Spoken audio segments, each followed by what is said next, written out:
ओम श्री गणेशाय नमः। जय माता दी बंधुओं। आज मैं आपको नवरात्रि के दूसरे दिन माँ ब्रह्मचारिणी की कथा स्मरण करवाने जा रही हूँ। माँ ब्रह्मचारिणी का स्वरूप कैसा है, माँ ब्रह्मचारिणी को किस वस्तु का भोग लगता है और माँ ब्रह्मचारिणी की पूजा अर्चना से क्या फल प्राप्त होता है। भक्तों, चैत्र नवरात्रि के दूसरे दिन माँ दुर्गा के दूसरे स्वरूप का माँ ब्रह्मचारिणी की पूजा अर्चना की जाती है। यह दिन साधना, संयम और आत्म शक्ति को बढ़ाने का प्रतीक है। माँ ब्रह्मचारिणी का स्वरूप अत्यंत सरल और सौम्य और तेजस्वी है। उनके पूजन से भक्तों को कठिन साधनाओं में भी सफलता और जीवन में स्थिरता प्राप्त होती है। माँ ब्रह्मचारिणी का अर्थ है तप और संयम का पालन करने वाली। उनका स्वरूप तपस्विनी है। उनके दाहिने हाथ में जपमाला और बाएं हाथ में कमंडल है। माँ ब्रह्मचारिणी का आभा मंडल शीतलता और ऊर्जा से भरा हुआ है। माँ ब्रह्मचारिणी ने भगवान शिव को पति रूप में प्राप्त करने के लिए कठोर तप किया था। 12 वर्ष तक केवल फल और फूल और वाद में निर्जला रहकर तपस्या कर उन्होंने तप का चरम स्तर प्राप्त किया। माँ ब्रह्मचारिणी की उपासना से आत्म बल, संयम और कठिन परिस्थितियों में भी धैर्य प्राप्त होता है। उनका आशीर्वाद हमेशा अपने भक्तों पर बना रहता है। आने वाली सभी चुनौतियों को स्वीकारने और उन्हें पार करने की शक्ति प्रदान करता है। माँ ब्रह्मचारिणी माँ की व्रत विधि, स्नान और शुद्धि, प्रातःकाल जल्दी उठकर स्नान करें और साफ सुथरे कपड़े पहनें। पूजा स्थान को स्वच्छ और शुद्ध से कलश करें, पूजा करें और माँ ब्रह्मचारिणी का आह्वान करें। फूल, रोली, अक्षत, धूप, दीप, घी, जप माला, पंचामृत और कमल का फूल माँ ब्रह्मचारिणी को अर्पित करें। माँ को चीनी या मिश्री का भोग लगाएं, क्योंकि उन्होंने शुद्धता और सौम्यता का प्रतीक माना जाता है। ओम देवी ब्रह्मचारिणी नमः मंत्र का जाप करें, माँ की आरती करें और भोग लगाएं। व्रत का पालन दिन भर करें। फलाहार और सात्विक भोजन ग्रहण कर सकते हैं। माँ ब्रह्मचारिणी की कथा इस प्रकार है। पूर्व जन्म में देवी ने हिमालय के घर में पुत्री रूप में जन्म लिया। नारद जी के उपदेश से भगवान शंकर को पति रूप में प्राप्त करने के लिए घोर तपस्या की।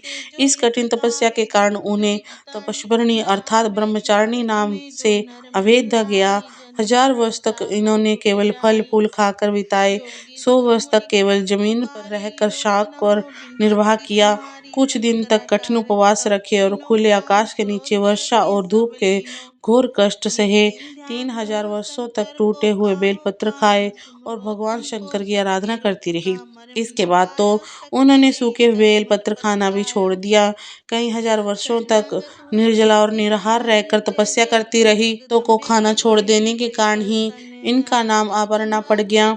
कठिन तपस्या के कारण देवी का शरीर एकदम क्षीण हो गया।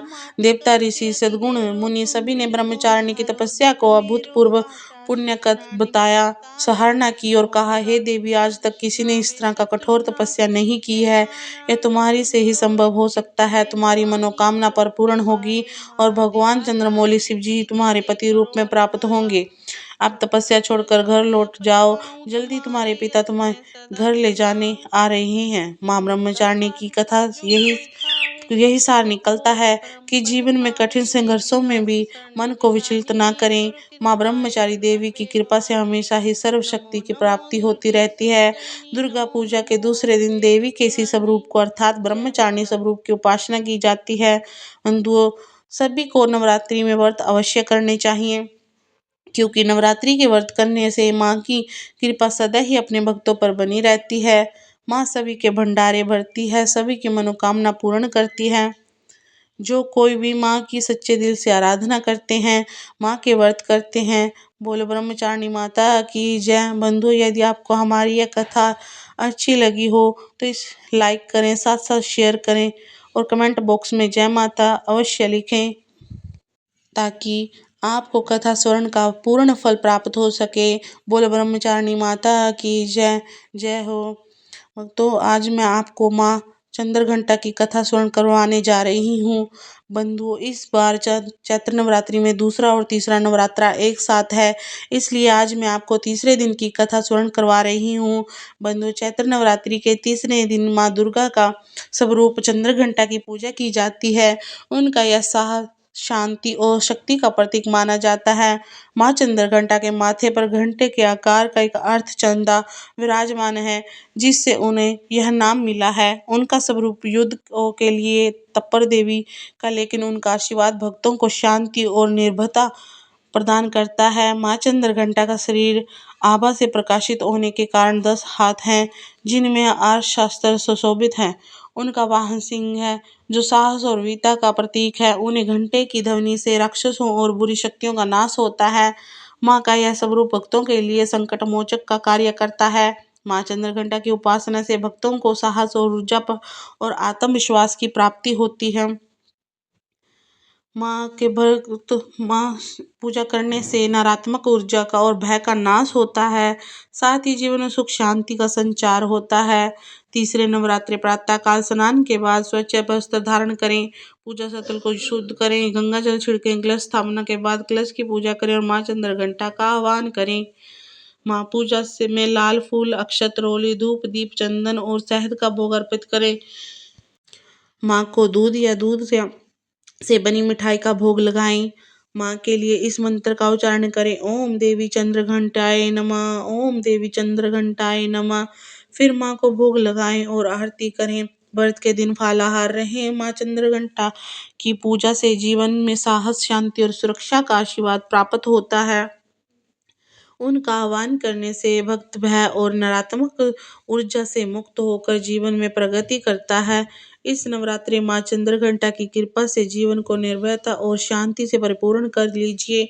नवरात्रि में माँ चंद्रघंटा की पूजा का बहुत महत्व है। माँ चंद्रघंटा की कृपा से साधक को अलौकिक वस्तुओं के दर्शन होते हैं, दिव्य सुगंधितों का अनुभव होता है और कई तरह की ध्वनियाँ सुनाई देने लगती हैं।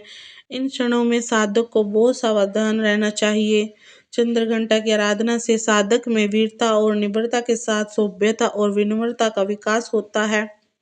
इसलिए हमें चाहिए कि मन, वचन और कर्म के साथ ही शरीर को विहित विधि विधान के अनुसार परिशुद्ध पवित्र करके चंद्रघंटा माँ के शरणागत होकर उनकी उपासना आराधना करनी चाहिए। इससे सारे कष्टों से मुक्त होकर सहज ही परम पद के अधिकारी बन सकते हैं। माँ चंद्रघंटा बहुत ही कल्याणकारी हैं। माँ चंद्रघंटा की पौराणिक कथा, माँ चंद्रघंटा ने शुभ और निशुभ नामक राक्षसों से देवताओं की रक्षा के लिए यह रूप धारण किया था। उन्होंने अपने घंटे की ध्वनि और अपने तेज से राक्षसों का संहार किया था। इस कथा में माँ का स्वरूप एक योद्धा का है, जो यह संदेश देता है कि जब धर्म और सत्य पर संकट हो तो उसे बचाने के लिए शक्ति का प्रयोग अवश्य करना चाहिए।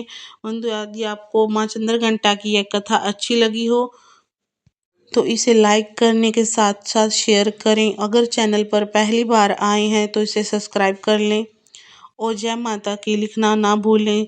चंद्रघंटा माता की जय। राधे राधे। जय श्री कृष्ण। हर हर महादेव। माँ दुर्गा तेरी हमेशा ही जय हो।